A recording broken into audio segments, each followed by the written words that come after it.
And we're live. Yes. How's it going today? I'm one of the hosts, Ed Parco, and I'm here with Mohawk Matt Denny. How you doing, Mohawk? Magnificent. And great. Glad to have you here. And the person who shows up occasionally for us, and we really appreciate it, Chloe Hanjo. How do you say your last name? I always mess that up. Chloe, are you there? Chloe, you there? Can you hear us? My headphones are down. Give me a sec. All right. Well, we'll leave you alone. We'll talk to you later. All right. We'll just talk to our guest today. We'll bring Chloe back in a few minutes. Robert, how you doing today? We appreciate you showing up. All right. Thank you, Ed. So a lot of people don't know. I know Robert because he's in the town that I actually live in right now, which is Modesto, California. Met him, I don't know, about a year ago on a real estate transaction. And I just thought he would be a good person to come on and tell his story of the Navy when he joined, what his life is about. And if that's, because that's what we're about. We're about people sharing their stories. Matt, do you have anything to say before we get going? I'm excited. Best thing I can tell you about Robert, about knowing nothing about him, he sent us 2 photos. One of him and one of his family. And he said, I sent you my one, but use my family one. And I respect that. Oh, thanks. Yeah. Yeah, my family's everything, so I appreciate it.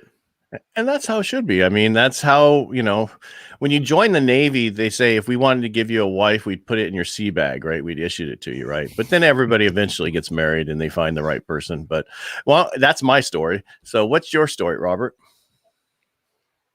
Where do I start? Start the day you joined. Okay. So my grandfather and my dad were both in the Navy, so it was kind of expected of me to join the Navy, and I wanted to. So my junior year in high school, I did the early debt program, got signed up, and convinced myself that I wanted to go in to be a SEAL. So when I went into boot camp, and while in boot camp, you can start doing the screening process. And I failed the first time. The second time I passed. And then I started training. And then they told me, oh, by the way, when you graduate boot camp, you don't go anywhere. You stay here and you keep training until you go to BUDS. And at that point, it was the first time away from home. I'm 18 years old. And I said, you know what? I'll pick this up later on. And realized real quickly, my heart was not in it.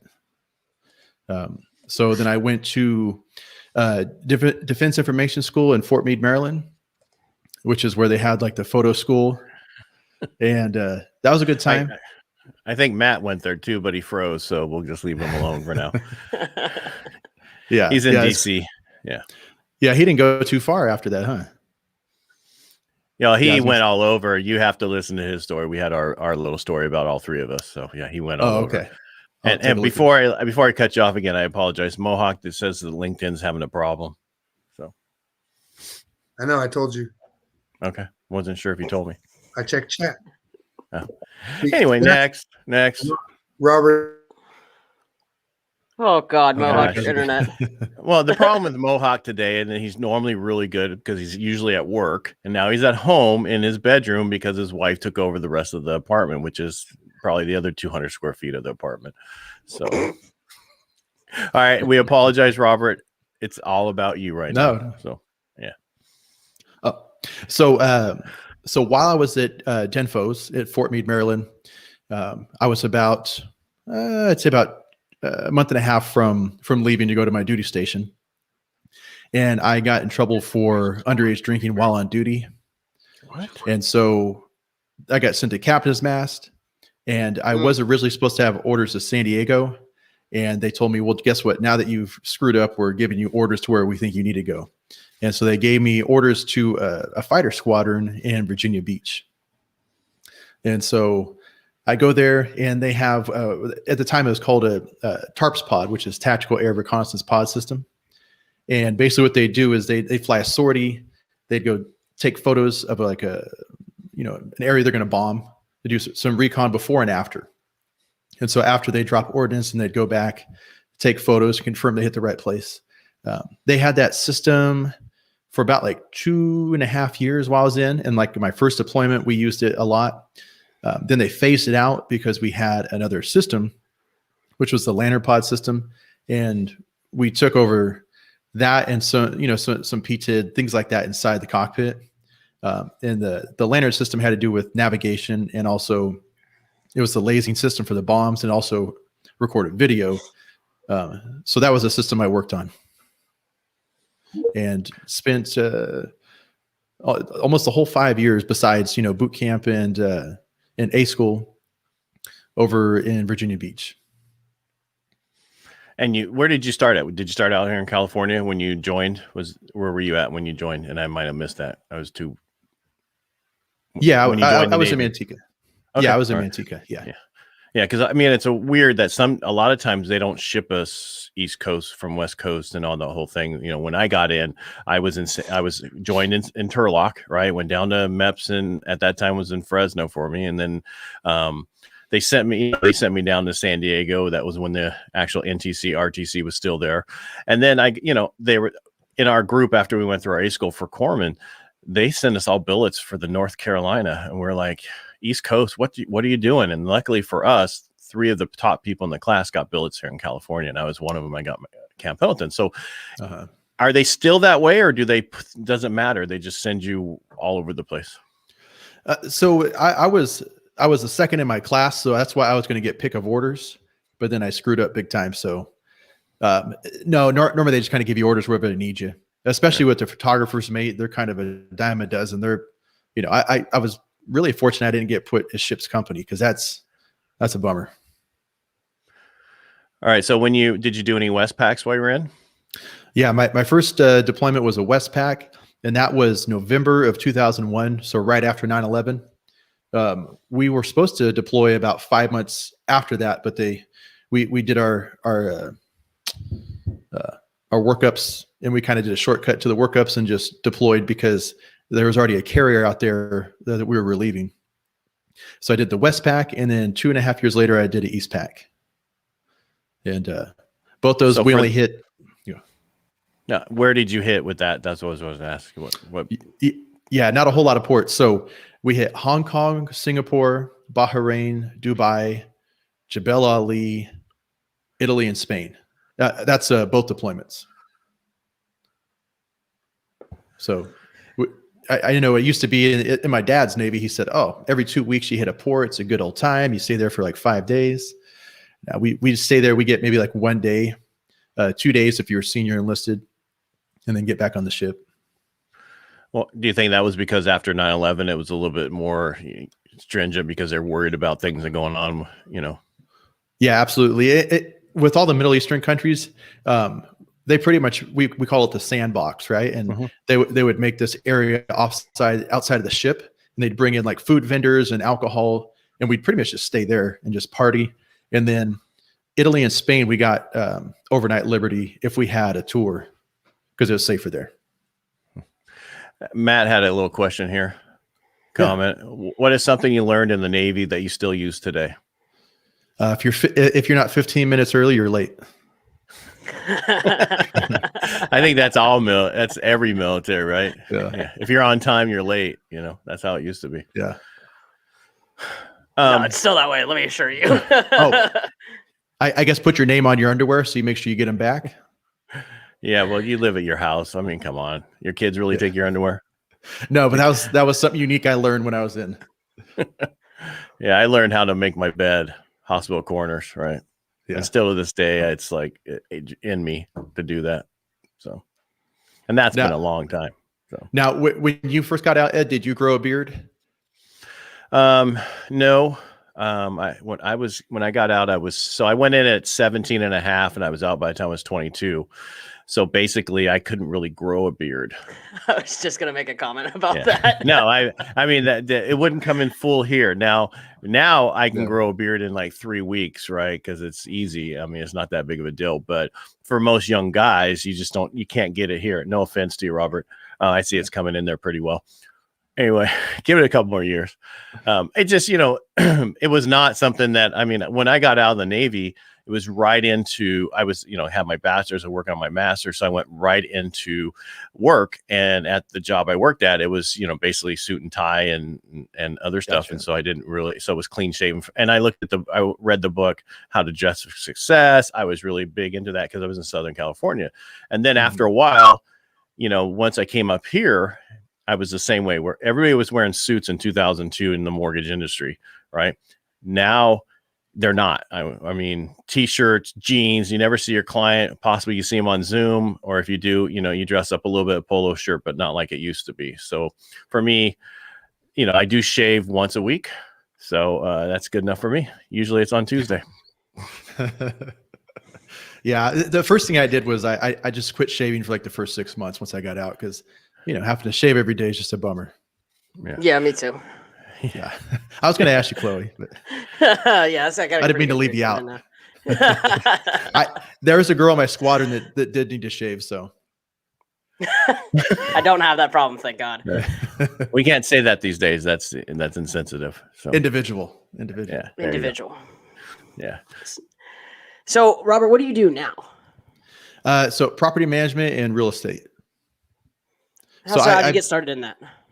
Yeah. So with property management, my first job out of the Navy, it took me about 2 months to find a job, or to finally get someone to give me a job, because the employment market at that time was tight. And I was, an idealistic 23-year-old kid. And so I was like, you know what? I'm a musician. I'm just going to go, be a working musician and sell pianos and stuff. So I finally got a job at Barker's Music selling pianos. And that was a tough gig. So I ended up getting a job as maintenance and property management. And I've been in it ever since. And it's been great. But, we have 3 kids and 1 on the way. And 4 years ago, I was like, I need definitely a different career path. So for the last 4 years, I've been trying to build my real estate career. Now, I know your aunt's in it, right? Is that correct? Well, so I have my mother-in-law is a realtor. Okay, mother-in-law. Okay. My stepmom, she used to be a realtor. My cousin is a lender. Yeah, so we have a lot of family in it. Okay. Did I freeze, or did you freeze? I don't know. I think we lost. I lost it for a minute. I don't know if it was. Yeah. Okay. All right. That's all right. So, so my question was, was it something you always thought about doing, was get into real estate and property management, or is this something that they're like, you should try this? Because what year did you get out exactly? Since I don't follow very well. Yeah. 2005. All right. So that was top of the market, 2006 in our area. So, yeah. Well, and so the way I came across the maintenance job was, my best friend was living in an apartment in Manteca, and I went over to party with him, and he says, "Hey man, the maintenance guy was just here. And he says they're looking to hire." And I was like, well, I've never done, apartment maintenance, but I've worked on aircraft. So I went and applied, and they gave me the jobs. So I kind of lucked out. I just kind of stumbled into it. But then I met my wife, and her mother, or her stepmom, was in real estate already. So 4 years ago, before I got my license, I was like, hey, I want to start a property management company, since that's what I do anyway. I know what I'm doing. And she said, why don't you just get into sales? There's more money there. And so here I am today. All right. Not bad. Any questions on your side there, Matt? No. Can you guys hear me now? We can hear you and see you in it. And if you shake, it moves. So. Oh, sweet. And no, I do have a question, Robert. So you went on the journey from Navy to civilian. What was the trends? You talked a little bit about the jobs that you've had. Was there me personally, part of my story, there was a lot of mental transition. Mostly the biggest one at the time was you can't yell at your coworkers or tell them to go for a run if they're late. Did you have any of those kind of challenges transitioning from civilian or military civilian life? That was my biggest challenge, because as everyone here knows, the best, your favorite downtime when we're in the military is just picking on each other. If someone has a weakness, you just exploit it as much as you can. And in the civilian world, first thing they do is go to HR, and then you get written up. So that, and then, and having that awareness that all of a sudden I didn't have a steady income, no health insurance, anything. That was a bit of a shock, and kind of lit the fire. Well, I appreciate you say that, both sides, because you need those things in life. But the first part, because that's actually how Chloe and I greet each other on the phone usually. Yeah. hey shit stick in there or something like that. And it's just how we talk to each other. Yeah. But and joking aside, like it is that communication change. Like you do have that when you and it is different. So that great question. Thank you. A great answer. Thank you. Now, when you were getting out, was there a week class that taught you what you're going to go through before you get out? Did you have that during that period of time? I mean, they provided a 1 week class, but it was more kind of like you're skating off and just taking a lot of smoke breaks. You know, it's not there wasn't a whole lot of information in that. And they sent me out to Norfolk, and so none of us had any kind of supervision. It was an E6 teaching the transition class, which I thought was funny because he was still enlisted, but he's teaching us the transition class. So. And so what you don't know is Chloe's really big on transitioning for her people. I mean, she's huge on it. She tells them a year out, what's your plan? You want to get into a little bit more, Chloe? I don't want to put words in your mouth. So. Yeah. It's actually, it's funny that this is today's guest. So one of my Marines asked me, we were talking about SkillBridge program. So for those who don't know, the SkillBridge program is several different other programs lapsed into it, but you can get like your commercial's driver's license or go to the University of Technical Institute, and then like the payback for the government is that they end up working for like a BMW mechanic, right?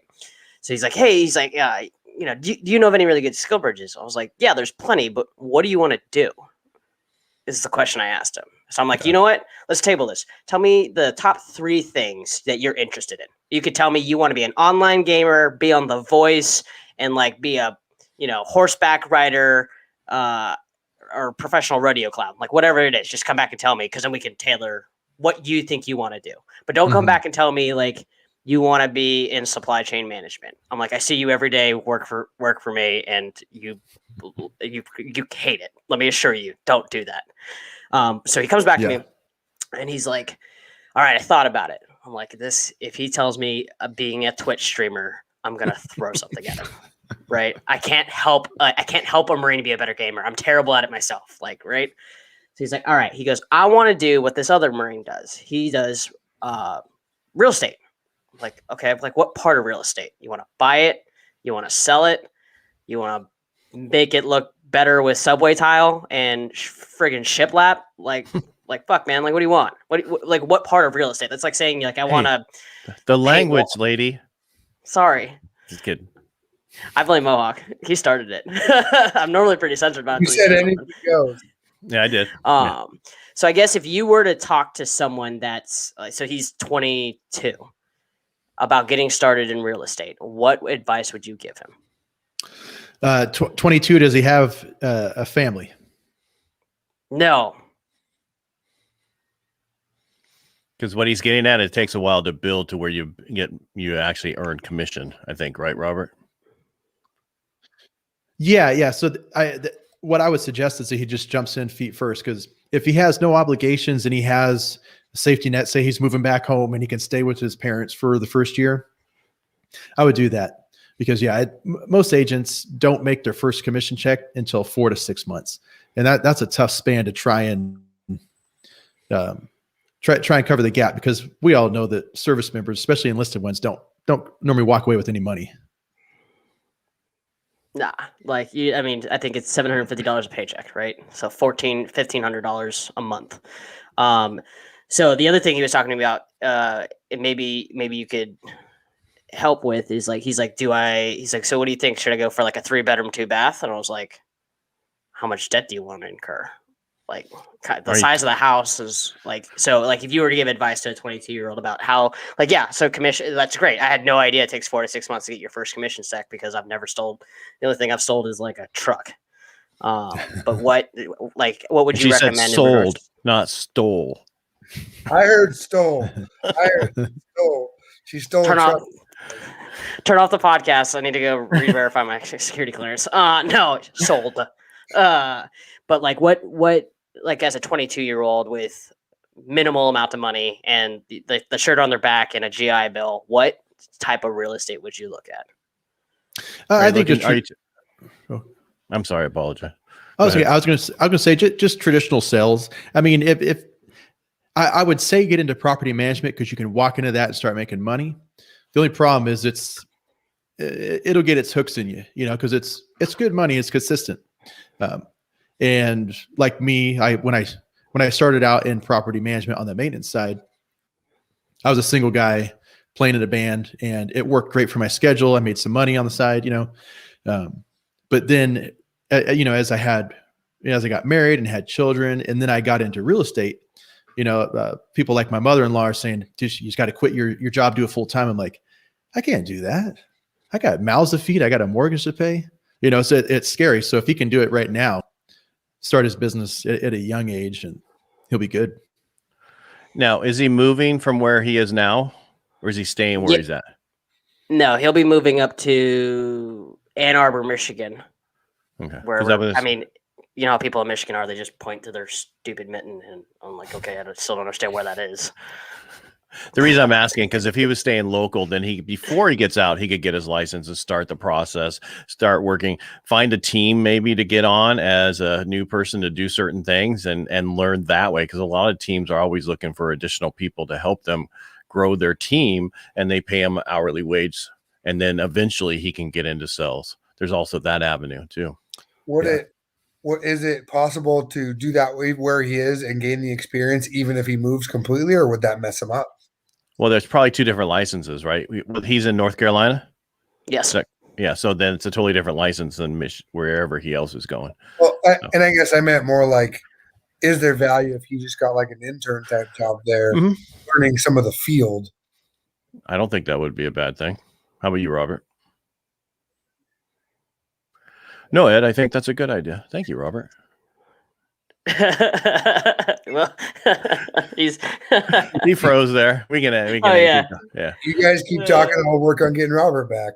Right, okay. Yeah. So, I mean, for my side, when I got out of the Navy, I actually worked for a computer company. And then, because at first there was a captain I was working with, and he's like, I'm going to do real estate. You should do it with me. And you can be the educated choice, right? I'm like, that's great. And so but the problem was it was back in another time where the market was not the greatest to be in. Right now, the market's hot, and it's going to be this way for years. There's so many not baby boomers, but so many of the millennials who are, that were born in 85 to 95 that are going out and buying right now. It's their prime time to buy. And for the next 3 to 6 years, that we're going to see that keep increasing, that people are buying homes. So it's a great time to get into real estate and actually do the sales. So I would find a local team and see, hey, I'm a vet. I want to be on there. I'm not out yet, but I want to learn. Can I come on your team and intern? And I'd probably say, yeah, because they're going to get free work out of them. So, but then he could really find out if it's something he wanted to do. The other thing, I mean, for myself, I got into real estate, and then I'm like, I don't like real estate. I fell into loans, and I love loans because I can help someone get into a home. They always look to the lender or the finance guy to say, what can I afford? What can I do? They look to us.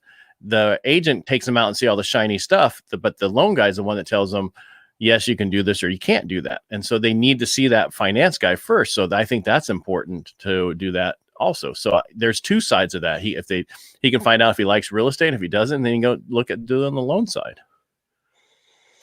Yeah. And that's where, so when you talk about real estate, I'm always like, that's like saying I like history. Like, what part of it is, right. What are we talking about? We're talking like the beginning of time. We're talking about yesterday. Brr. You're just too big brain. We only, so real estate, so he could go and help somebody. Because, I mean, if we were talking 2008, 9, 10, whatever, then he was working for somebody to flip homes. There was a lot of work as a maintenance guy. You could go in, learn that business and that. But now there's just not enough homes built. And it's just really difficult to do any of that kind of flipping or any of that kind of stuff. So I would say he's better off selling the houses or financing the houses. So welcome back, Robert. You can hear us now? Yeah. Yes. Yeah. Sorry about that. That's excellent. Okay. It's probably the Comcast around here. It's really great. Yeah. That's what I mean. Let's get more talking to Robert again, because I feel like Ed knows real estate. He could have his own podcast. I could have my own podcast. Oh, that's right. I do. I have a couple of them. Yeah. And a radio show, but we won't keep bringing that up. So Robert, So you talk about some of the things like, hey, 15 minutes early, marking your underwear, make sure you do that. I don't know if my wife would let me, but what are there skills that you learned that you have translated? Do you do photography still? Is there anything that you used then that you use now, especially in what you do in real estate? Yeah, the photography definitely transferred over. I was doing photography in high school before I even went into the Navy, and so I just saw it as a good transition into being able to get paid to do what I love to do anyway. So I've continued to do that. One thing I found out was that, as we all know in the military, on the job training is everything. You could go to school for 2 years and not learn crap, right? But then in the civilian world, they consider on the job training null and void. So when I got out, I wanted to, intern like at Lockheed Martin or Northrop Grumman. And basically all my OJT counted for zip. And they said they wanted me to go to UTI, or at the time, Wyotech, before they'd even entertain hiring me. Wow. I think that's changed a little bit now, hopefully. But how's it, Chloe? Yeah. You're shaking your head. Yes. So Yeah, so the skill bridge program, the way the DoD really sets it up, right, is so like, say I'm getting out, I want to work on. I've been an aviation mechanic for 5 years, whatever, and I want to go work for Lockheed Martin on the F-35. So I don't know if this is an actual program, but for this example, sure. But so basically, you go an extended temporary additional duty. You learn everything soup to nuts from that company. The catch is, though, with that is you will walk into a job the day after you get out, but you have to be with that company for 2 years. So you just enlist with someone else. Pretty much, but you get paid a lot more. Yeah. And you don't have to work 24 hours a day. You don't get paid for 24 hours. You only get paid for the 8 hours you're there. Yeah, so you don't have to go running a mile and a half just to go work on, an aircraft. So from that aspect, I think that there's been a lot of gains. That's good. That's good. Go ahead, Robert. Yeah. I was going to say that was definitely not the way it was operated at the time I got out. So that is really good to hear. I think they've kind of figured things out now that they've had so many service members cycle in and out, since 9/11. Because you look at the turnover in the military now. It's high. Yeah. And I think a lot of it comes from advocating as a community, right? As a veteran community, it coming together and going like, "Hey, your transition sucked. Yeah, mine did too. How?" And now we're in points where we can actually change things, right? And walk away from it. And to my aspect, I think that's where we as a community have to collapse together, both sitting on both ends of that fence, right? How do we work together to shore those gaps up? And that's kind of what we like doing here. On set stage, helping the brave. That's why we're doing what we're doing, is to make that transition better. I will add, for me, it was actually the opposite. As I got out as a wounded warrior, my transition was incredible, but I've seen so many fail. That's why I got into this, is like, I want to help people that fell through the cracks, that didn't get that support. So I think that's exactly why we're here. I think so too. I was just waiting for a time for me to talk and say I think so too. And then as soon as I do, Chloe has to cut me off. Great job there, Chloe. Well, No, Ed. It's all you, dog. Hey, I'm the host. I'm the real host today, so I don't want to hear it. So, Chloe, do you have something to say? Go ahead. Sure. Thanks, Ed. No, I was gonna ask Robert, if you could go back in your transition and change how you transitioned, what is the one thing you would do? I definitely would have planned ahead. But being in my early 20s, I just thought for sure I'm going to get home. There's going to be tons of people that want to hire a guy who just got out of the Navy, and I'll just kind of figure it out as I go. And so while the transition that they, preparation that they provided was kind of weak, I at the same time didn't really have a goal in mind. My biggest goal was, September of 2005, I'm packing this U-Haul and I'm leaving Virginia Beach, and that was my main goal. So you were done. You wanted out of there. Yeah. I was tired of people telling me when to eat and sleep and how to wipe my butt. So, but you were on a ship, right? For most of that, or were you? Yeah. So in between workups and deployments, about about 2.5 years was on the ship because the workups were normally about 2 to 3 months, and then the deployments got extended. Our first one was almost 9 months. Second one was a standard 6 months, but yeah. Yeah, I don't know. I was lucky. I was a corpsman that didn't serve on a ship at all. So It's fun, man. I loved it. I miss being out to sea. really, Yeah. I'm a land guy. Sorry, I was in the wrong field, I think, but it worked out for me. Oh, I was stationed with the jarhead, so that's all that mattered. yeah, what are you talking about? Devil dolphin. Okay. Well, I got into San Diego, county and the whole thing, and loved it down there. I was down there for 18 years, and I only moved up here to be closer to my daughter with special needs, and I got her full time. So there was just so much, so that's the only reason I moved away from Southern California, because it was a nice time to be down there. So, but when'd you move up here, Ed? a long time ago, before you even got out of the Navy, probably when you joined the Navy, 2002, I moved up here. So it's been a long time. Yeah. So, but with me, the whole thing is, what can you get from transition? You're in the military, you learn all this stuff, and it's so important these days. The same thing I tell my son, while you're he's in the Army, right? He's stationed at Anchorage. Go to school. What else you're going to do besides snowboard and go on your jumps and stuff as airborne and a medic, or your occasional deployment, but the rest of the time you can do your school through the Army right at your desk. Right. So you should use that time to better yourself and figure out what you're going to do over the rest of life. He's going to be a nurse. So he's going to use that time to become a nurse. And I think a lot of people who get in, they don't see what they should do to go forward.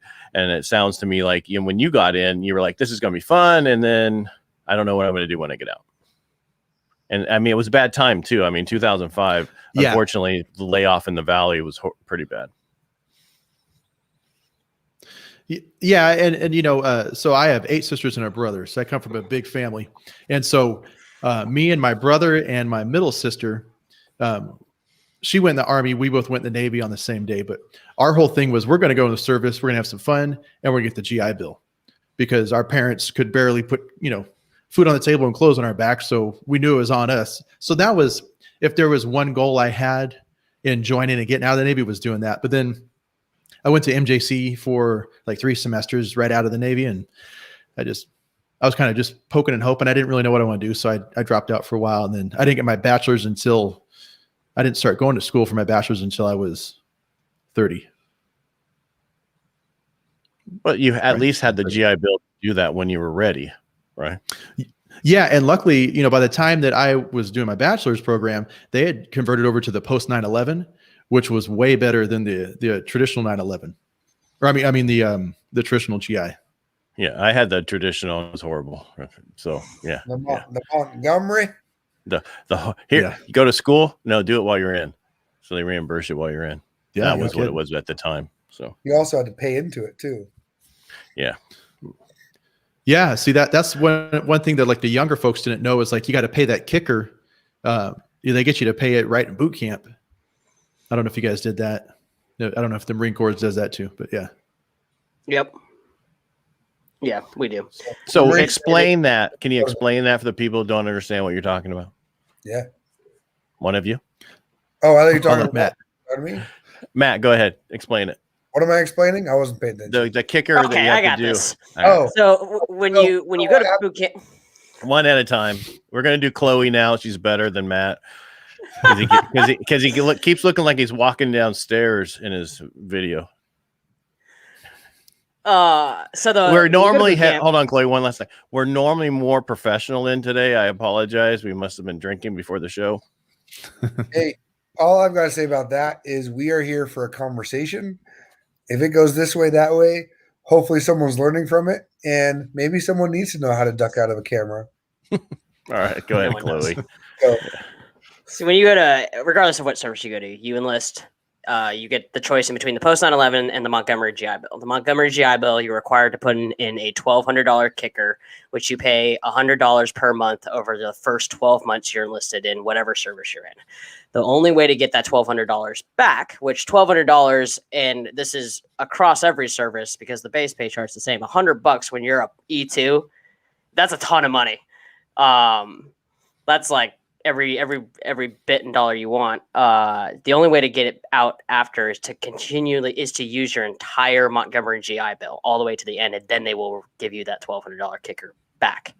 But you have to expend all rounds, right? You have to expend all of that money to get that back. The difference with the post 9/11 is it requires no kicker and has some significantly different benefits that you get, but you do get that option out the gate, and you can transition your Montgomery GI Bill to your post 9/11 GI Bill both while you're in service and after through the VA.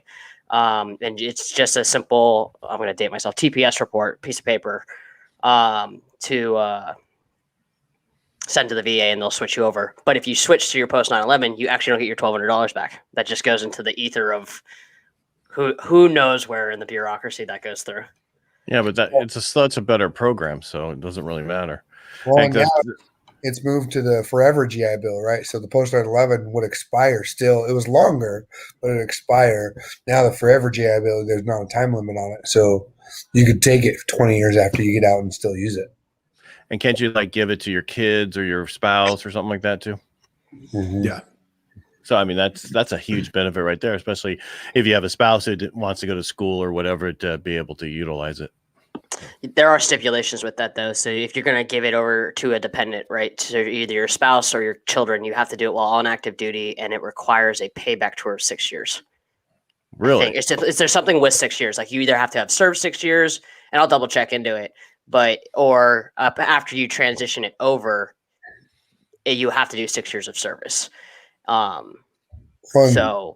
there is other ways though too. Like we are talking about the GI Bill here, but there are other ways. Like if you actually apply, and I actually know a guy, we're gonna have him on the show, for a VA and for a rating, and you get 0% and it still comes back 0. All you gotta do is apply. Many states mean they'll give you free state college for your kids.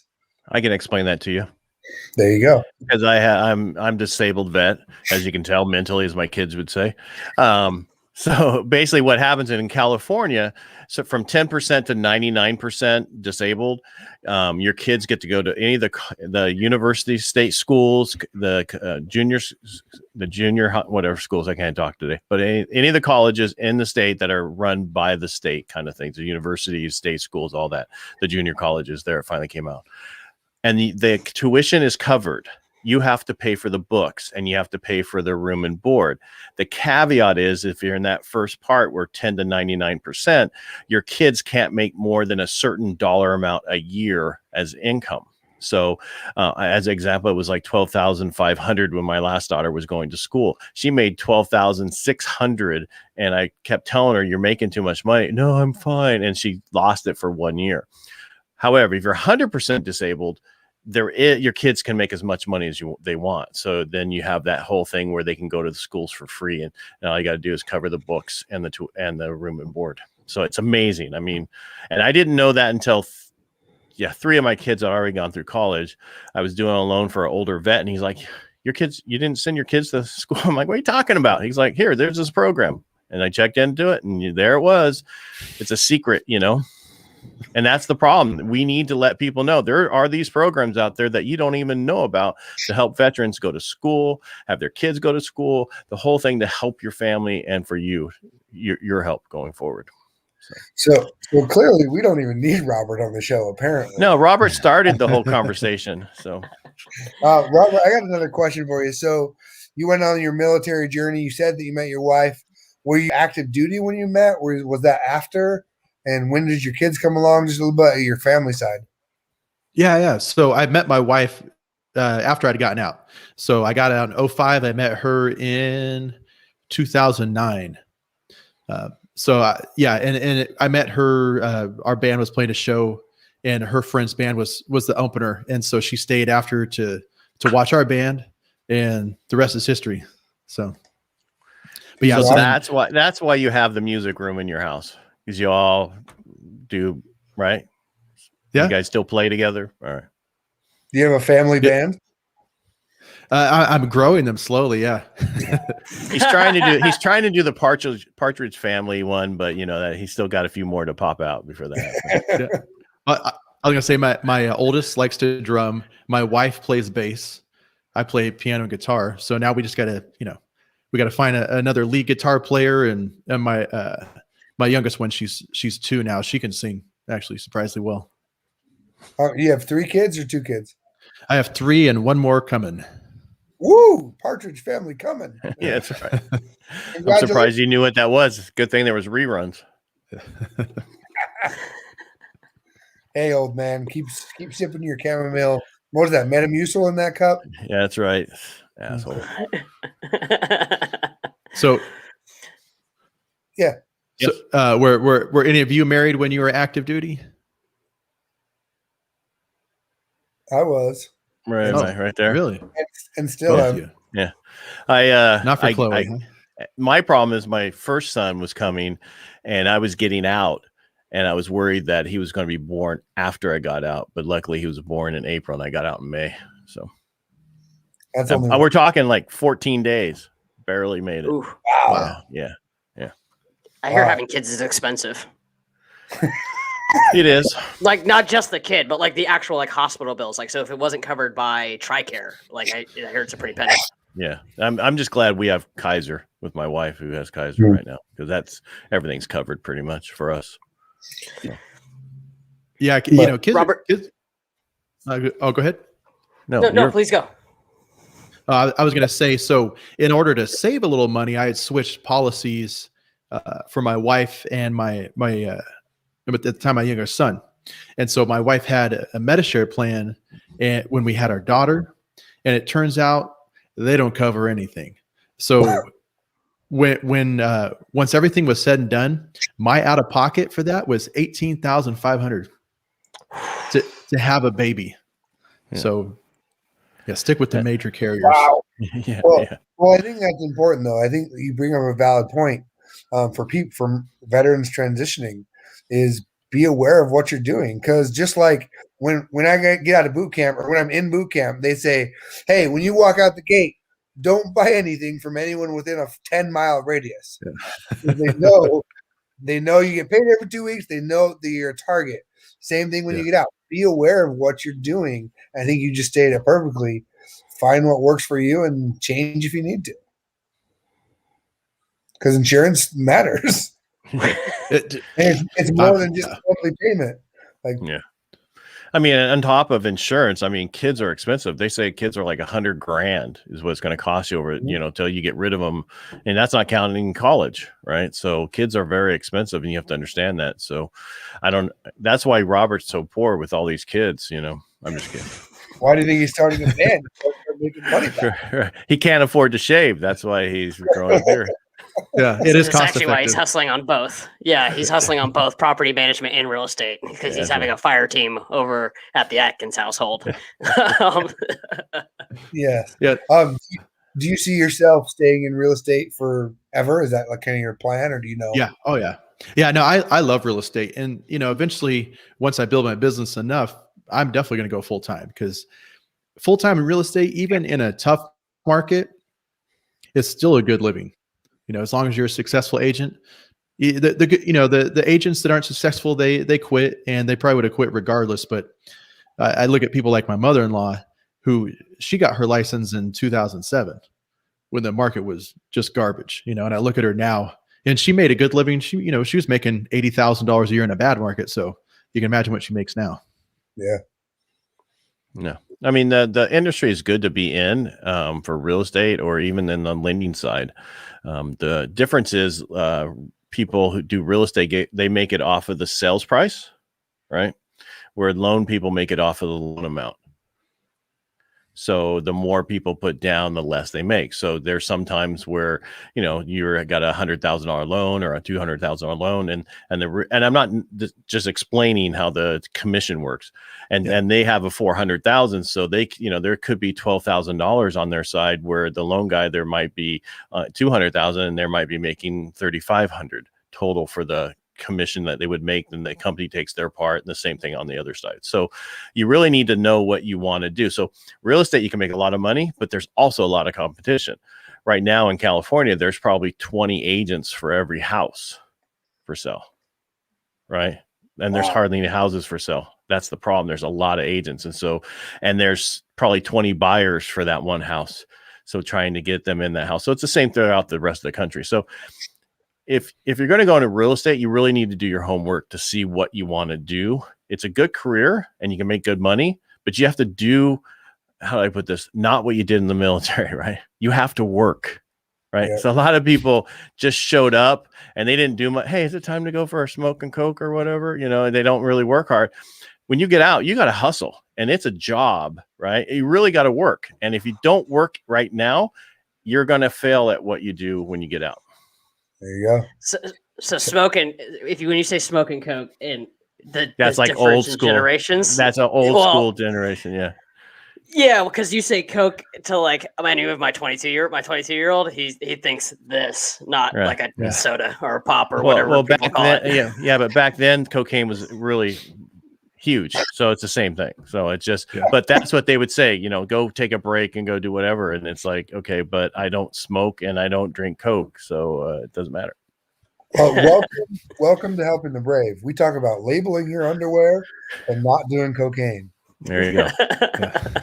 We talk about how to transition out of the military, how to transition through life. If you're looking for a certain job, we're all here to help you figure out who to talk to, so you can understand if that's what you really want to do. I mean, Chloe had a question about one of her Marines who want to be in real estate, and now he can contact Robert and talk to him, right, Robert? You'd have no problem talking to him, right? Oh, absolutely. Yeah, please. Yeah. So then you can find out if that's what he really wants to do, because I think a lot of it is they see the stuff on TV and these big sales guys in LA and everything. Oh, I just sold this multi-million-dollar property and I'm the best guy ever. And I'm on Instagram. It doesn't always work that way. Right. It's in certain areas, it's just regular sales. Everybody's normal people, and that's what you want to be. So talk to Robert. And if you have a question about the lending side, have him talk to me. I have no problem with that. Maybe they need a TV show about the first 5 years of being a real estate agent. Not like, because the guys on TV, they're probably doing it for 15, 20 years. Well, they got a show. It's broadcast. They make more money because they're on the show. Yeah. So maybe Chloe, your Marine, he can just go follow Robert around with a camera, make a TV show, and learn about real estate. It's a long drive, though. I'll figure it out. Yeah, he'll figure it out. Yeah, that's what Marines are good at. You'll just figure it out. Here's some tools. Go. Yeah, and as long as you stay, and I'm not knocking LA, but I'm going to a little bit more. If you watch, if you go on Clubhouse and they're talking about the people from LA and they're talking about real estate, it's a totally different world than the rest of us in the, you got New York, you got San Francisco, you got LA, and San Diego's not so bad, but other places are just unique who these people are and how they have such egos because they deal with multi-million-dollar properties all the time. Right. Yeah. For the rest of us, we deal with $300,000 properties to $2 million properties. We're not selling a $30 million property. Right.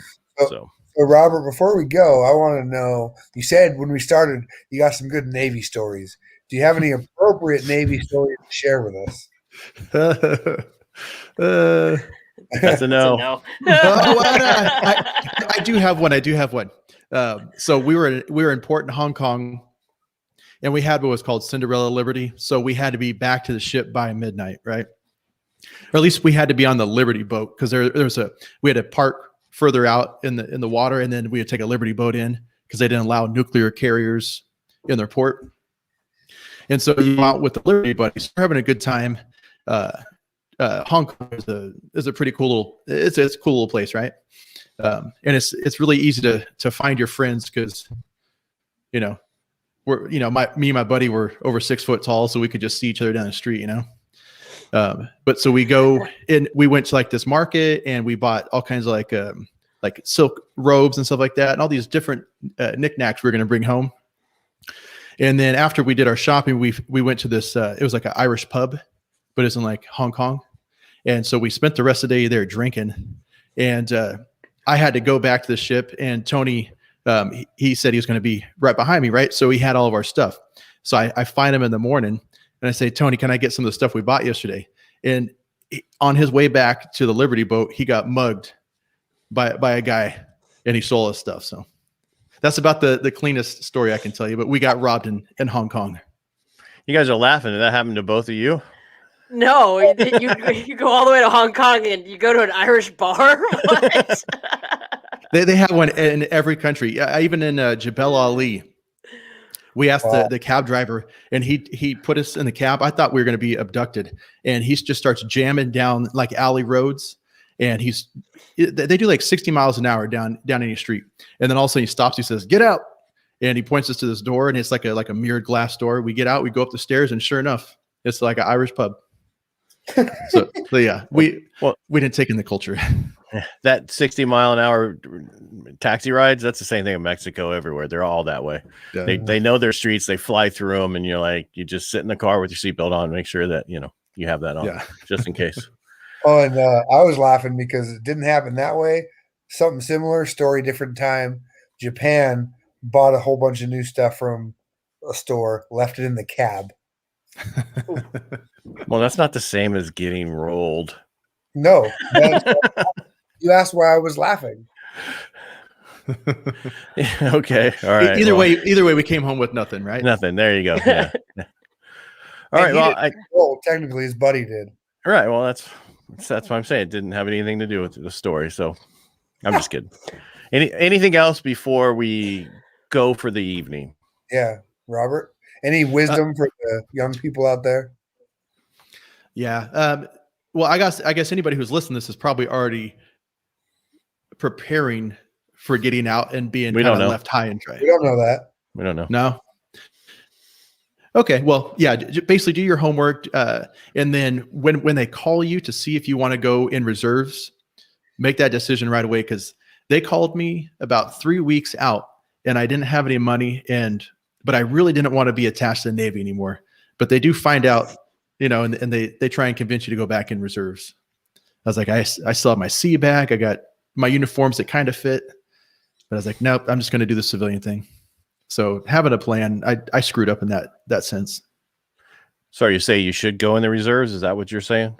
I'm just trying to understand. Well, if you want that kind of that familiarity, it probably wouldn't hurt. It's only you make a few $100s a month being in reserves. But 1 week in a month, 2 weeks a year. Yeah. But they haven't been drilling for the last year. So yeah, just have a plan. So bottom line, like Chloe says, have a transition plan and then try to do it a year out. And I mean, it's different now. I mean, everybody's here to help more than they were back when Robert was in Mohawk. That's different. You were medically retired. So they have a really good plan for you as a wounded warrior. But I think anybody who's just out getting normal, they don't always have that plan, and you should really plan and figure out what you want to do. And if you're going to want to do a certain thing, try to intern before you get out, or at least talk to people. Is this what I really want to do? Well, so I don't know if you have the answer to this, Chloe, but what's the average age that people transition out? Is it after their first enlistment? So I only know Marine Corps stats, but it's probably pretty similar, at least for the Navy. I will say that is we rotate over 30,000 Marines a year. Yeah. So yeah, a majority. So like if we were to say like rank as a pyramid, right? It's actually like this big fat layer of first term Marines, and then like this really tiny pyramid of the rest of us that were still hanging around. And I think that's super important especially when you talk about like having a plan or finding out what you want to do. Like, and that's why I told him, I'm like, are you attached to the dollar amount with real estate, or do you want to get into real estate because you love doing it? Come back to me and tell me that. Don't come back and tell me like, oh, I want to do it because I want to make money. Yeah, that's all of us want food in our bellies and like a roof over our head. Thank you, right? But I think the biggest freedom, and correct me if I'm wrong, and I'll ask all three of you, the biggest freedom outside of getting out of the military isn't just getting out of the military for whatever reason you choose to, but it's also having the freedom to find something that you love doing, because we all ended up doing things that you raise your right hand and you just sign up because you see like sailor, Marine, airman, soldier. And then you find out your job later and you're just like, well, I don't actually like doing this. And so for me, my biggest takeaway is whenever we have guest speakers on, it's like, find the thing you love doing. That's the freedom. Unless I'm speaking incorrectly, or I have apparently been not listening to any of the podcasts we've been doing.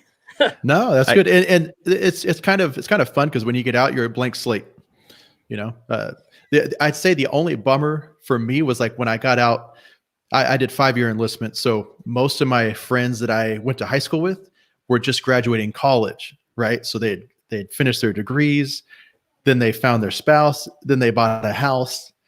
And I was, I think when people transition and get out, there is this delay, almost like this lag that like you've kind of started your adulthood at day one, except for Ed, because he got his degree when he was in.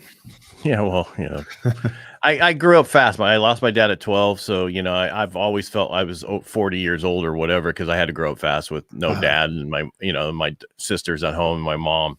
So I started working at my grandfather's dairy when I was 13. I'd ride out there during the week. I'd ride out there on the weekend on the bike. That's how I got into cycling. But it's just different for everybody. But I think we've learned, Matt and I, with Steve Sims, who's going to be on next Tuesday, about your wife finds you while you're doing this. So even though you're getting out and you want to get into real estate or you want to do this one thing, whatever it is, that might not be what you really want to do. You need to find what really makes you happy and work-wise, because that's when when you go to work, you love it and it doesn't seem like work. I saw a post the other day about somebody jumping and skipping about how much he loves his job, and he had a mohawk. And then, and that's what he loves to do. And I could see that. And I really love doing lending. I've always enjoyed it. I get to talk to different people all the time, find out what they want to do, plan, help them get into a home, help them build personal wealth through home ownership. That didn't happen right away. That took time to figure out what part I really liked. And because even in real estate, you might not like selling homes, but you might like doing property management and owning your own company and that kind of other stuff. You never know. Their opportunities are here for vets. Just find a vet to help you or something like this. Come on here, ask questions, and we'll help you get to where you want to get to. That was so beautiful that Chloe's crying. Oh, you need tissue. Is that allergies or do you really crying there? I was sneezing, and then honestly, as you were talking, I was yawning. Okay, so you were sleeping on me. Thanks a lot. Sorry. All right. No, we're good. Just don't send your Marine now. No, I'm serious. If we're here to help, we're all here to help. I'm sure if somebody has a question for Robert down the road, we can help reach out to him and we can connect you to talk about whatever it is. Same with myself. I'm sure Chloe, Matt, whatever that is. A lot of people want to be an influencer, right? I want to be this. Well, talk to Matt, talk to his wife. They know how to do a lot of that stuff, and that might not be what you want to do. So there's a lot of other stuff out there. So, and unless anybody has anything else, I think it's time we say goodbye. Yeah. All right. Well, it was nice meeting you guys. Yeah. Don't log off yet. Let us get off of here and you stay on. We got to talk to you. All right. I want to thank everybody for being here today, listening to us talk about nothing. I'm just kidding. We talked about a lot of different things. And if you are watching this on the YouTube, make sure you enjoy it, you like it, you share it, and you tell other people about what we're doing, because we're here to help vets, and that's all we care about. So thank you all for being here today. I really enjoyed our time. See ya.